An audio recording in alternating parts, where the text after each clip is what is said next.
And I've always wanted to have an opportunity to participate, and this is my first time doing it. So I am excited. I am happy for the experience. Next year, Mr. Avril, I want my own cane, and I want to do it by myself.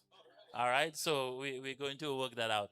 We want to ask Sister Jessica Jacoby to come to do a little debriefing, right? To help you understand what you experienced and to give you a little guidance about the experience of persons with blindness or vision impairment.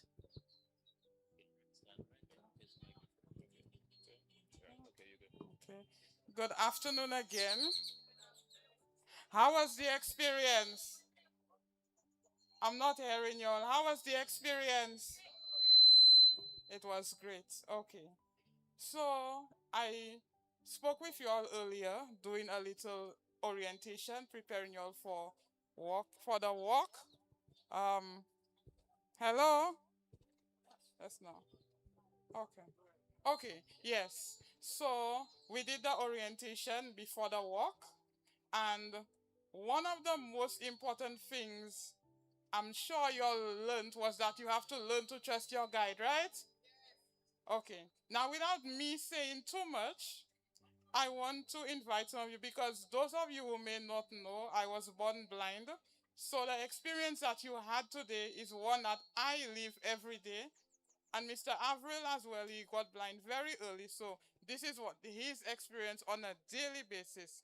Now you only had to walk through somewhere that was very nice and easy to walk. You didn't have to climb stairs. You didn't have to climb the pito. You didn't have to do a lot of things that we have done in our life. So I want some persons to come up one by one, maybe we'll take about 4 or 5 persons, to give me a short summary of your experience. So somebody come up. I have a roving mic, so I can come. Oh, okay. So the mic will be coming to you. Raise your hand.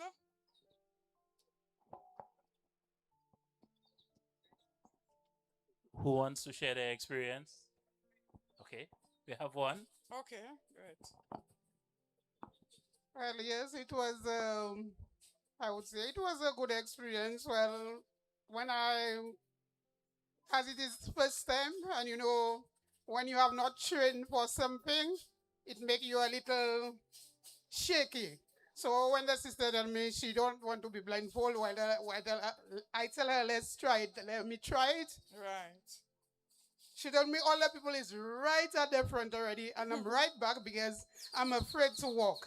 Oh. But after a time, she told me, sister, keep trusting me. Oh, yes. I'll guide you. Just trust me. If I'm a sister like you, I will trust you. I will not hurt you. So then I put my confidence in her. And then we walk. And she told me, look, we reached the crowd already. So the photographer, we was not getting him. So she told me, well, look, we meet with them already. So until we reach there, it was a nice experience for me. Although I said I just come and see what was going on. So I participate. And I say, God, well, it's not that I want, but if a day, because we never know, because of sin, disobedience, and that's why all of us been sick and being in different infirmities. So it was a good experience for me to see how it was today. Yes. Thank you, sister, for sharing. And she spoke about trust. Let's give her a hand of applause. Because she did not want to do it. She came just to see, but she went and she experienced it herself, even though she was a bit timid, but she trusted her guide. And thank you to her guide for allowing her to experience this. Next person. I'm coming to you. I'm coming to you. I'm gonna share my part. My guide is gonna share her part. Oh, okay. It was a wonderful experience. I really came to actually experience to know how it feels how to be blind. So it was a wonderful experience because like Mr. Avril was behind me and he was saying, how you wonder that was Mr. Avril? Because I said, I heard your voice. Yeah, that was me asking you that question. Oh, that was because you. you said, hi, Mr. Avril. I was like, how do you know it's Mr. Avril? I Yes. was just teasing, yes. So you see how I can testify to that. So yes. I could actually hear person's voice that I'm familiar with, so I can say they're there, or how close they were. Right. So it was something interesting. And the work was quite easy. I would say it was quite easy because I had a wonderful guide. The guide is very shy. So next time we want to make the walk more challenging, right? Yes, I was thinking it was going to be more challenging, but okay. Yeah, it was very easy. Okay, so we'll be working on the route next year. Come with your sneakers and your water and everything, and we might climb where we want to climb. Mount Jimmy? Yes. Next person.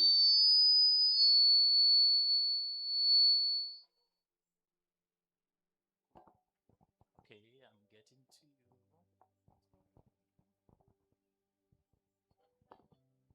Okay, I share with my son, and it was good. But since I was doing most of the talking, because every time I have to tell him, don't let me fall, don't let me bounce on people, am I going straight? And he said, trust, mommy, hold me, we're going, do this and do that. But that time, I said to myself, let me trust him because he wouldn't want to hurt me. Right. So I just let him, he said, okay, stop. You knock people. And then I began to trust him, but it was good. Okay, excellent. Give our son a round of applause. Yes, next person. Well, it was a new experience for me. Initially, I was a bit paranoid, being blindfolded, like you going from seeing to not seeing. It's like you don't know what to expect. Even when given instructions, you still have that level of uncertainty. Right. But in essence, it was a good experience, and I guess from now on, I would have to have a bit more empathy for those who suffer with any visual impairment or blindness as well. Thank you very much. I love to hear that. That's one of the reasons we are here today, to create the awareness and to encourage more empathy. Anybody else? Maybe two more persons? I'm not as fast as I used to be. Okay, I was not blindfolded, but I was leading the blind. And she was too, I think she was too nervous or something because we came last. Yes. It's She okay. keeping It her. was not It a was not a race. race, but she's Yes. keeping herself so tight. I felt like walking faster, but she's keeping herself tight. So Yes. I think she was nervous. So Okay. you will meet all different kind of persons who are Yes. blind. Sometimes persons who have lost their sight Oh recently. yes. Adjusting It's- can be a challenge. So Oh yeah, I understand. Yep. Okay, we let Pastor Alfred be the last person, yeah? Yes. Okay, we'll take a child and then come back to you.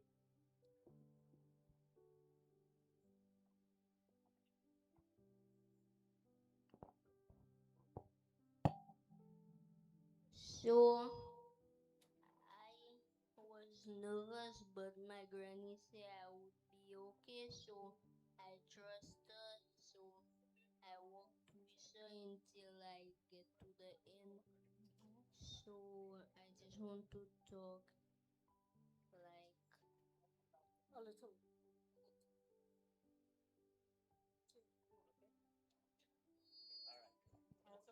Round of applause for him. Thank you very Great much. job. I was I'm hoping my guide would say something. Yes, She's shy, but there are anyway. a few persons I was hoping I would hear from, but it looks like I will have to call them out. Any of our PSs walked blindfolded? PS Quinlan, did you walk blindfolded? So can you share your experience, please? I'm putting you on the spot today. It was indeed an experience. I can say that I had no clue as to where exactly I was, or at what point we are on the road, if I did not listen to my guide. Okay. It felt like you were walking a straight line. So it was an amazing experience, but it was one that I will not forget. Okay. Thank Thank you you. very much. Yes, give him a round of applause, sorry. So this is the PS for the disability ministry, and the fact that he had this experience, he knows the rest of the sentence. I don't have to say it. So I want to call on somebody, Elder Leslie Jabatis from my church. I'm putting him on the spot.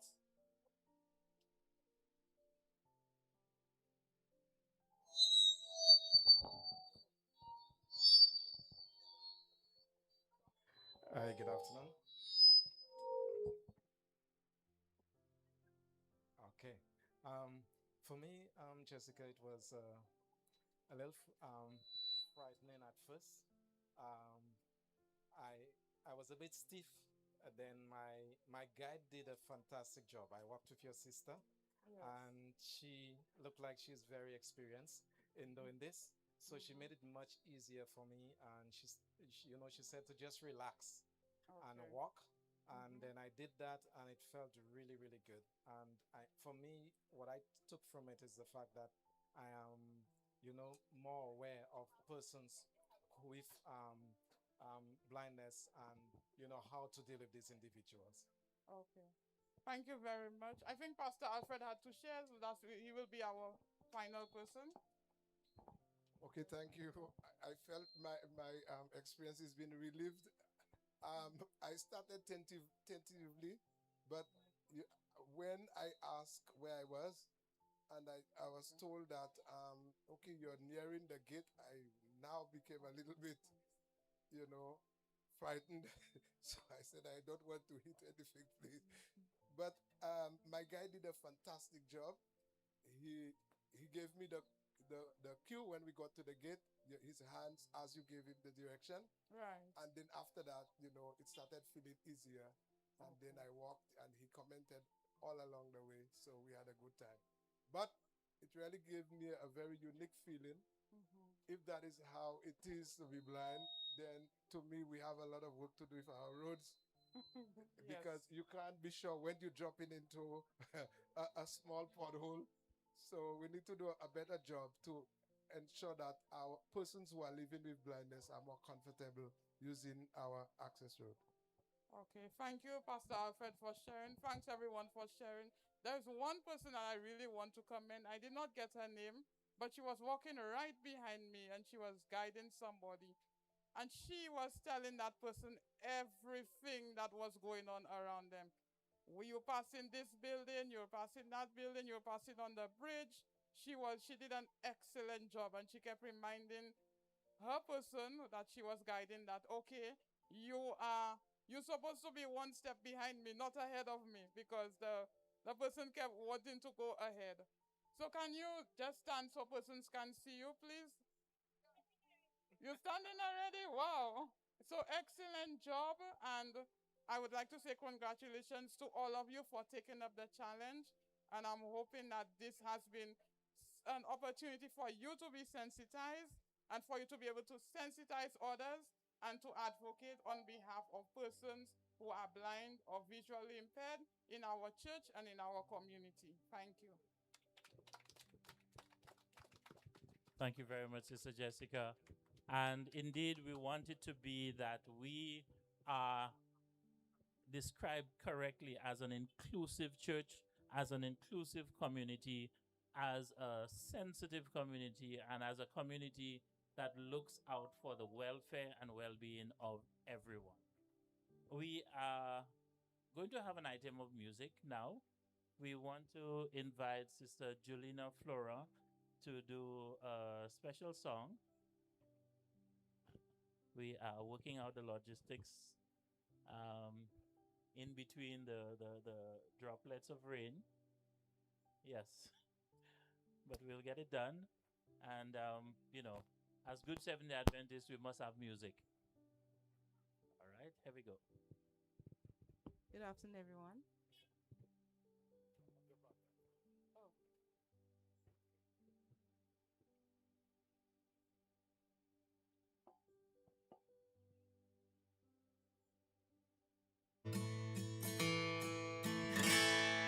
Looking for answers, you need a way out. You've been trapped in that trial, full of sorrow and doubt. You saw a trickle of sunlight, but you found no escape. Just hold on to his promises. He said that he'd make a way. He'll make a way in the middle of nowhere. When it seems no one really cares, he's there by your side. He'll make a way when you feel Satan closing in. Don't give up, don't give in. He'll make a way right on time. Standing at the Red Sea with no place to go. Pharaoh's army was closing in.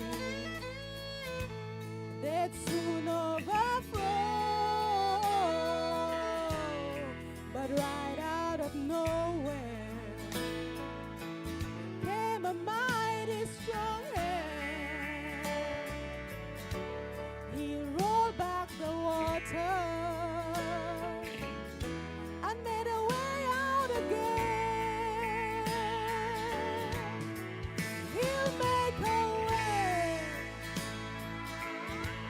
In the middle of nowhere, when it seems no one really cares, he's there by your side. He'll make a way when you feel Satan closing in. Don't give up, don't give in.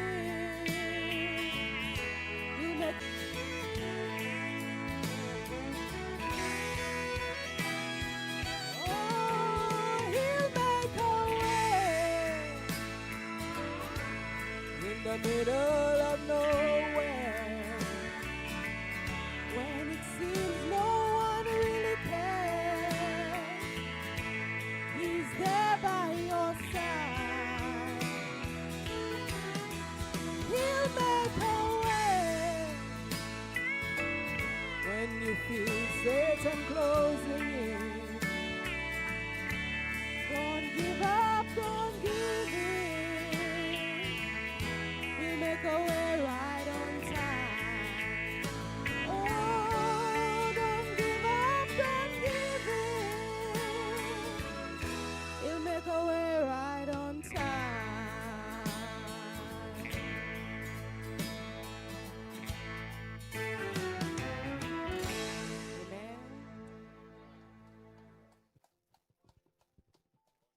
You know how you know a singer is a good singer?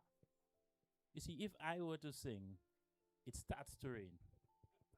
When a good singer sings, the clouds go away and the rain disappears. Thank you very much, Sister Juliana Flora. That is a very appropriate song. Many of you made a way for each other today. And ultimately, God makes a way for everyone. Thank you very much for that. We are privileged to have with us the treasurer of the St. Lucia Mission of Seventh-day Adventists. I always say one of the ways that you know an event is important is when important people show up. And Sister Rosemary Daisy is with us, and we invite her to offer some remarks on behalf of the St. Lucia Mission of Seventh-day Adventists. Good afternoon, everyone. I must say I am really pleased with this activity. You know, sometimes we don't think of what those who are visually impaired go through on a day-to-day basis, but an activity like this allows us to put ourselves in their shoes and understand what they go through on a daily basis. I want to borrow a statement from one David Block, and he said, challenges can be transformed into opportunities, even when we face significant adversities. And this afternoon, for my brief remarks, I want to refer you to the story of Louis Braille. I'm pretty sure everyone who is visually impaired knows that name. Am I correct? Yes, Louis Braille. Louis Braille was born on January 4, 1809, and his dad was a harness maker. As a toddler, he enjoyed wandering around his father's workshop and playing with the tools. And on that particular day when he was 3 years old, he was playing with his father's tools, trying to make a harness for himself, when, unfortunately, the awl he was using, and awl is something like an ice pick, he was using it to bore holes in the canvas so that he can make his own little harness, and unfortunately, for some reason, it pierced his eye, one of his eyes. So there was Louis, 3 years old. The doctors did whatever they could, but the eye was too badly damaged it could not be repaired. And what made matters worse, the infection spread to the other eye. So by the time he was 5 years old, he was completely blind. Now, many people, when we go through adversities in life, we tend to give up. But did Louis give up? No, he didn't. His parents decided that they would give him the best life they possibly could, and he turned out to be a very brilliant student. By the time he was 13, he realized that the method of reading he was using was kind of complex, and he was thinking of other people. It's difficult. So he decided, I am going to do something to make life better for other people. How old was he? He was 13. So there was a system of, they called night writing, which soldiers used when they didn't want to communicate verbally. And that's what he was used to. But he said, I'm going to modify that system and make it better for others. So whereas in that system, 12 dots were used to create the alphabet, he decided he would bring it down to 6 dots. Because with 12 dots, it was too broad. A finger could not fit over it. So he decided, I am going to bring it down to a level where you can use your fingers to feel and read. So by the time Louis was 15 years old, he had mastered what we know today as the Braille alphabet. It took a very long time for it to be accepted because people had different reasons with it. There were some who were saying, well, if the blind children learn to read, then they will no longer need sighted teachers. We can be selfish sometimes. But eventually, unfortunately, Louis died before it was adopted. He died in 1852, and then in 1854, it was finally adopted. The reason it was adopted is because blind students decided it was an easier way to go, so they wanted it. Unfortunately, he was not there to see when it was adopted. He became an educator. He was also a musician, and he was a great organist, in spite of the fact that he was blind. So why am I saying all this? I want to encourage our brethren here, our friends, our neighbors, our community members who may be experiencing visual impairment. It is not the end of the world. If Louis did not use his challenge as a way to advance the world, maybe we would not have the Braille alphabet today. So I want to let us know that in spite of the challenges, you keep pressing forward. The Braille alphabet was adopted in 1854 by France. That is where Louis was born and raised. It took some time, and then in 1873, it was adopted by Europe. In 1882, it was adopted internationally except in North America. And then in 1916, it was adopted in North America. So I say, praise God, because of Louis Braille's blindness, today we have the Braille alphabet, and our visually impaired neighbors, friends, relatives, whoever they are, you have an opportunity to learn to read. There is a song that was composed in honor of Louis, and it was composed by one Terry Kelly. And the song goes something like that. Let me get it for you. Okay, the song says, little Louis lost his sight in his papa's workshop in the town of Cobvray, France. The saddle makers all that pierced his eye in time would help the blind to read and write. For the soldiers of Napoleon's war, the tactile night reading code was born.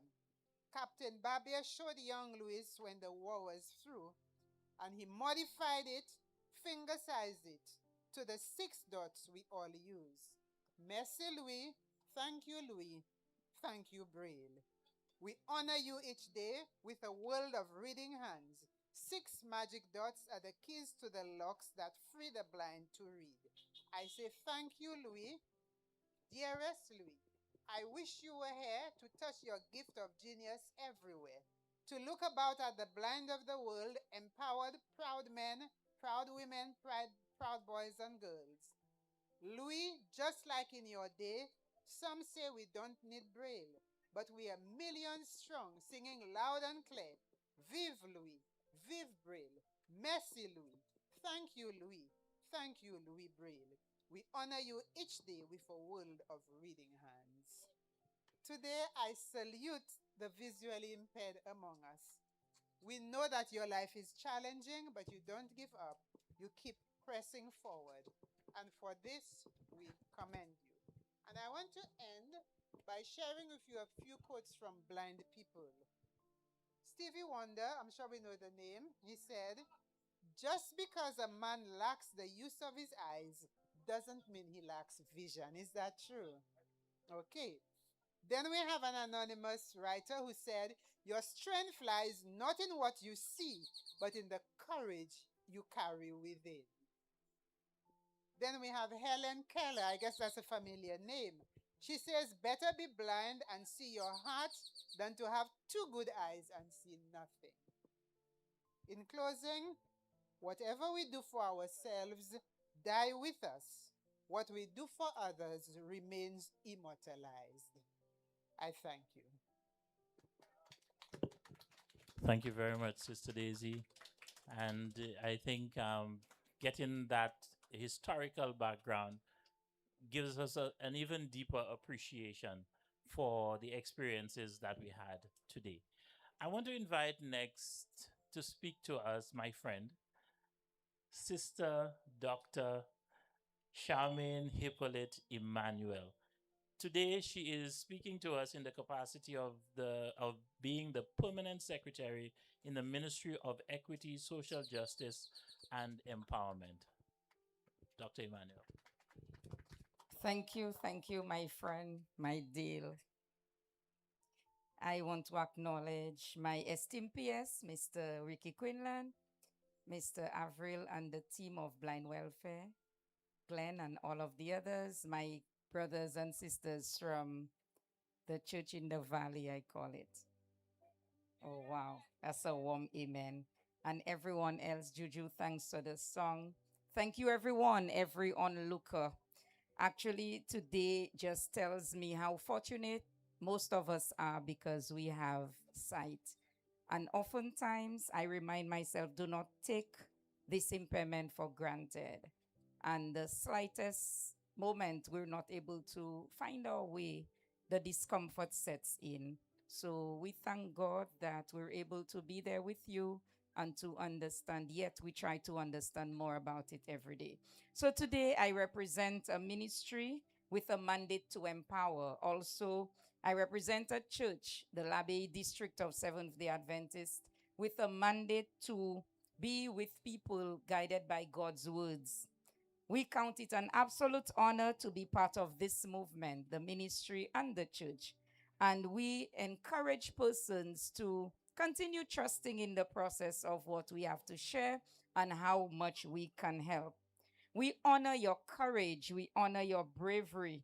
We honor the way that you move about. And this is what gives me courage when I'm tempted to complain, when I'm tempted to make myself uncomfortable for no good reason. I remember you and I will just stop whining or stop complaining. It is our hope that the ministry with the mandate to empower will continue to provide the necessary support for you, either through advocacy or through obtaining whatever you may need. It is my hope that we continue to work hand in hand for the many things that we do or we have been doing and we will be doing.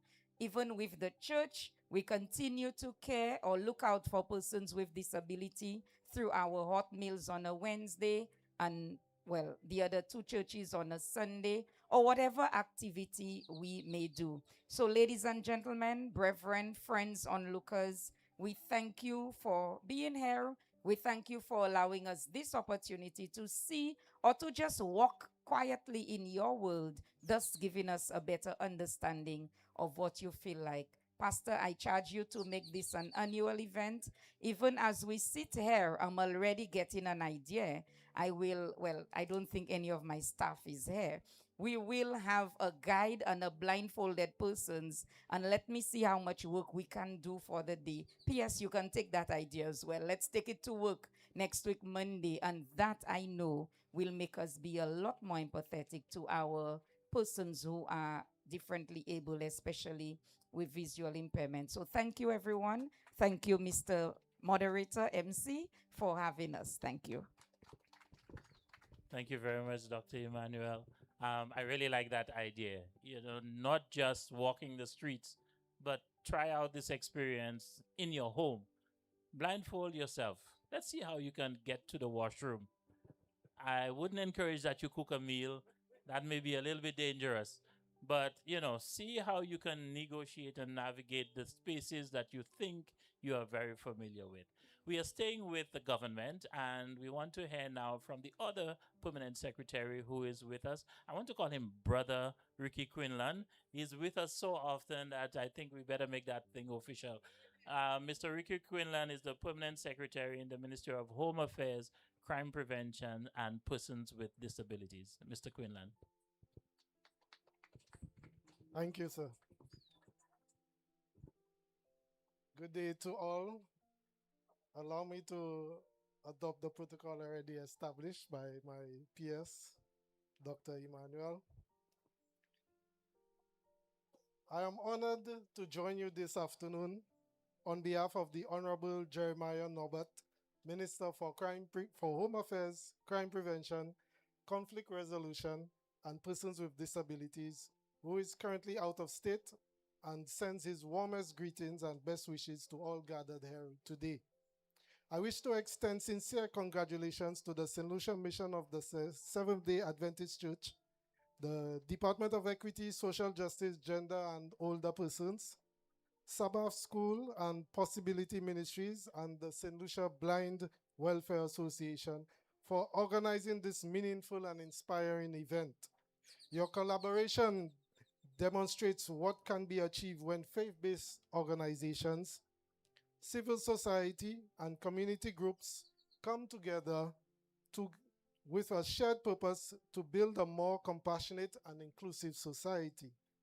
The theme today, Walking for Sight 2026, is both powerful and thought-provoking. While many of us may take our sight for granted, today's march challenges us to pause, reflect, and attempt to experience the world through the eyes, or perhaps more accurately, through the lived experiences of persons who are visually impaired. This event is not merely a walk through the streets of Castries. It is an opportunity of awareness. It is an opportunity for empathy. It is an opportunity for learning. And most of all, or most importantly, it is an opportunity for action. By participating in this march, we are reminded that accessibility is not a privilege, it is a right. The ability to move safely through our communities, to access public services, to obtain education, employment, healthcare, and recreation should not be determined by whether a person has a disability. These are fundamental rights that belong to every citizen of St. Lucia. Today, as participants navigate the route from Serenity Park to the Constitution Park, many will gain a greater appreciation for the challenges that persons who are blind or visually impaired encounter on a daily basis. Something as simple as crossing a road, identifying an obstacle, locating a building, or accessing information can present significant challenges when systems and environments are not designed with inclusion in mind. However, while today's march highlights these challenges, it also highlights something even more important: the strength, the resilience, determination, and contributions of persons who are visually impaired. Too often, society focuses on disability rather than ability. Too often, we define individuals by what they cannot do instead of recognizing what they can do. Today, we reject that mindset. Persons with disabilities are students, professionals, entrepreneurs, athletes, artists, leaders, parents, and active contributors to our communities. They possess talents, skills, perspectives, and experiences that enrich our nation. Their inclusion is not an act of charity. It is an investment in the social and economical development of St. Lucia. The government of St. Lucia recognizes this and remains firmly committed to advancing the rights and well-being of persons with disabilities. Through the ministry responsible for persons with disabilities, we continue to pursue initiatives that promote inclusion, accessibility, empowerment, and equal opportunity. Among our priorities are strengthening disability services, expanding public education, awareness, improving accessibility, developing national disability registry, supporting disability organizations, and advancing legislative reforms that protect and promote the rights of persons with disabilities. These efforts reflect a simple, powerful belief: every citizen matters, every voice matters, every person deserves an opportunity to participate fully in national life. But the government cannot do it alone. Creating a truly inclusive St. Lucia requires the commitment of all sectors of society. It requires businesses to embrace accessibility. It requires schools to foster inclusion. It requires communities to eliminate stigma and discrimination. It requires families to support and encourage. And it requires each of us to challenge our own assumptions and biases. Inclusion begins with a change in mindset. We must move away from seeing persons with disabilities as individuals in need of sympathy and instead recognize them as partners in development. We must stop asking what limitations exist and begin asking what barriers we can remove. We must stop focusing on disability and start focusing on possibility. That is why initiatives such as today's march are so important. They help us build an understanding. They help us to foster respect. They help us to create social change that is necessary for lasting progress. As we gather this afternoon, let us recommit ourselves to building a society, a St. Lucia where everyone belongs. A St. Lucia where differences are celebrated rather than feared. A St. Lucia where accessibility is integrated into planning and development. A St. Lucia where persons with disabilities can pursue aspirations without unnecessary barriers. Before I conclude, I wish to once again commend the organizers, volunteers, participants, supporters, you, the churchgoers, supporters who have made this event possible. Your dedication to raising awareness and promoting inclusion is making a meaningful difference in our society. On behalf of our Honorable Minister Jeremiah Norbert and the government of St. Lucia, I thank you for your commitment to this cause and for your continued advocacy on behalf of persons who are visually impaired and all persons living with disabilities. Let us continue walking together, not only today, but every day, toward a future where inclusion is not an aspiration, but a reality, where accessibility is not an exception, but the norm, and where every solution is valued, respected, and empowered to reach their fullest potential. Thank you, and may God continue to bless you and our beautiful St. Lucia nation. Thank you. Thank you very much. I am almost going to call him Elder Quinlan. You're almost there. You're not very far away.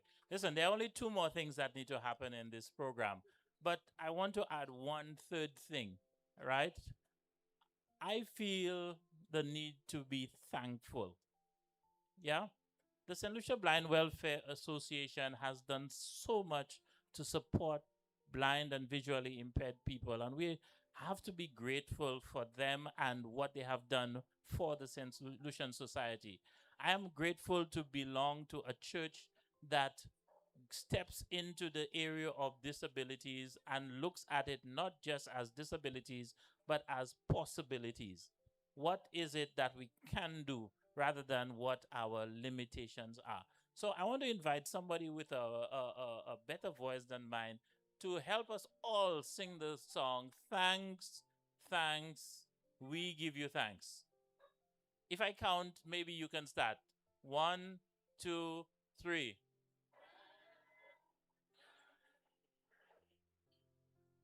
For all you've done for us.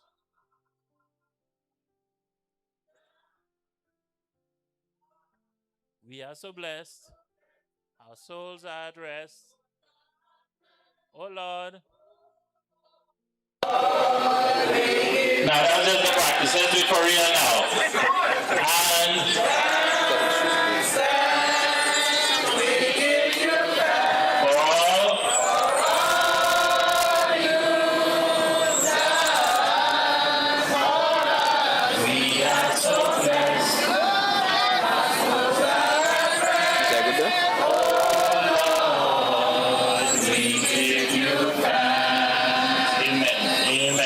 We want to invite Pastor Kyle Alfred to come to do a short vespers for us, and immediately after him, Sister Julina Flora will do the official vote of thanks. Pastor Kyle Alfred.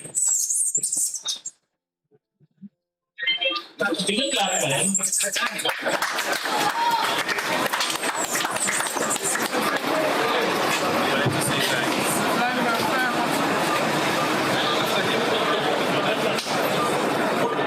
Okay, but again, Mama Lakai, so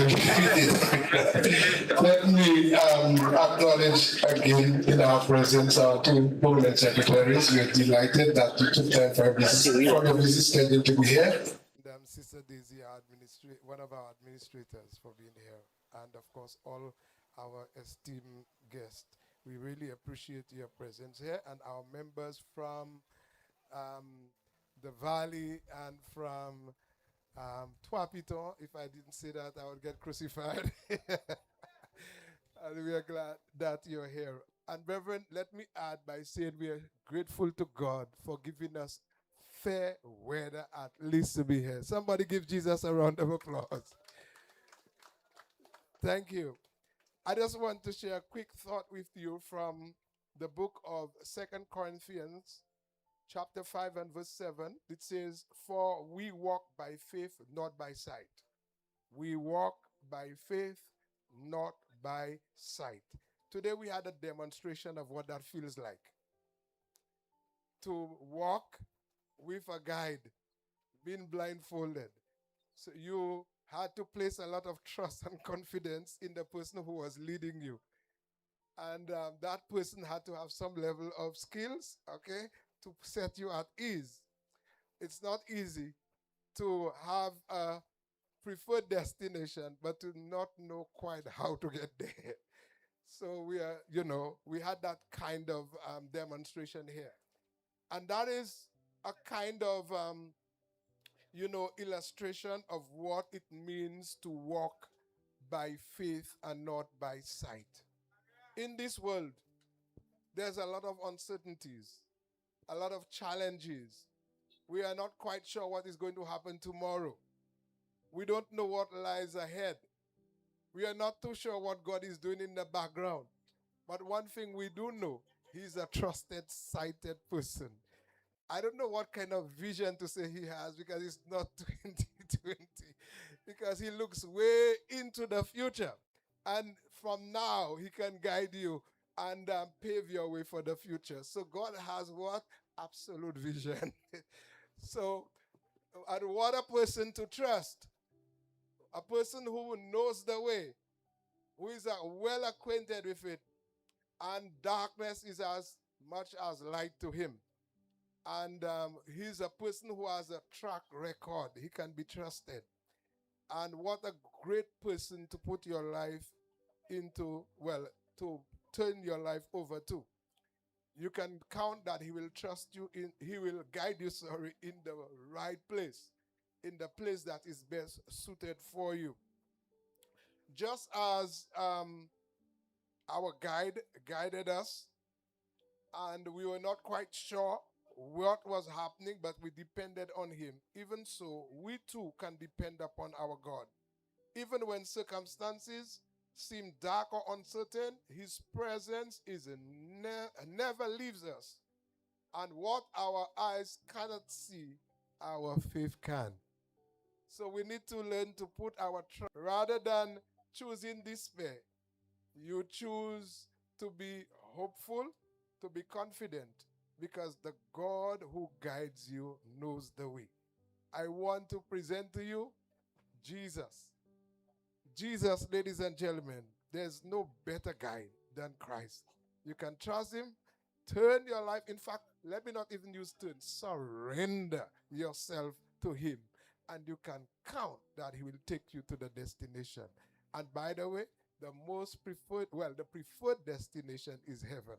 And every one of us is invited, and we have the guide to take us there. God bless you, and have an enjoyable evening. Thank you very much. We invite Sister Julina Flora to do our official vote of thanks. And I'm told that Blind Welfare wants to give a little bit of a word of appreciation. And after that, we'll pray and close. Sister Flora. Good afternoon, everyone. Okay, first of all, I'd like to say a great big thank you to God for clearing up the weather for us. I think a few of us were scared, but I believe that God would have done it. We are so thankful that he protected us on the walk as well, for his guidance as well. I'd like to say thank you to my team members, that is the members of the Adventist Possibilities Ministry. We have Brother Dale Saint-Just, Sister Jessica Jacoby, and especially Pastor Caius Alfred for his hard work and effort. I didn't do anything much, but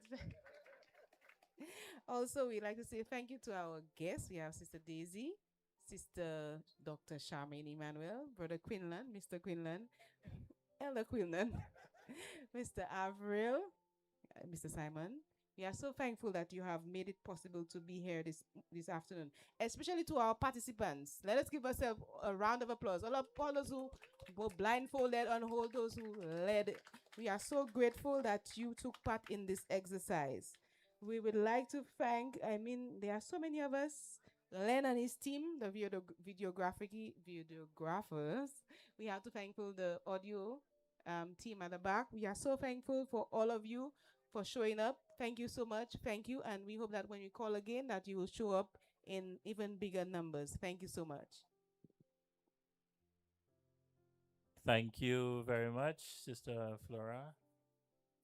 Oh, Sorry, forget the police officers. Thank you so much. And the Castries City Council for their assistance. Thank you so much. Thank you.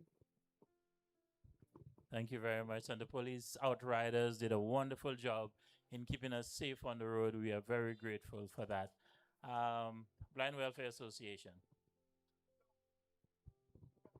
So, good afternoon, everyone. So, I am Glenn Simon, president of the St. Lucia Blind Welfare Association. And let me say thank you to our ministries who are supporting us, Ministry of Equity and Ministry for Disabilities. Thank you as well to the St. Lucia Mission of Seventh-day Adventists and the committee that is planning this activity, the Adventist Ministry of Possibilities or Possibilities Ministry. Possibilities Ministry. Thank you, everyone who turned out. The Blind Welfare Association has the theme, which is an organization with vision. For us, every single person who has vision impairment and blindness has to be seen, has to be cared for, and has to be made to feel that they're a part of this society. We live among them, they're part of our homes, and we have to care for them. One thing that persons with disabilities, with blindness and vision impairment don't want is for you to pity them. They don't want you to make them feel as though you are lending them a hand and you're not listening to what they want. They want to be included and they want you to hear them and see them. And we always say that we are actually working to prevent blindness. And this is our theme, prevention of blindness. We are every day trying to ensure that persons preserve that sight. This sight is so important. All of you who are blindfolded realize that without your sight, you are scared. You cannot function efficiently.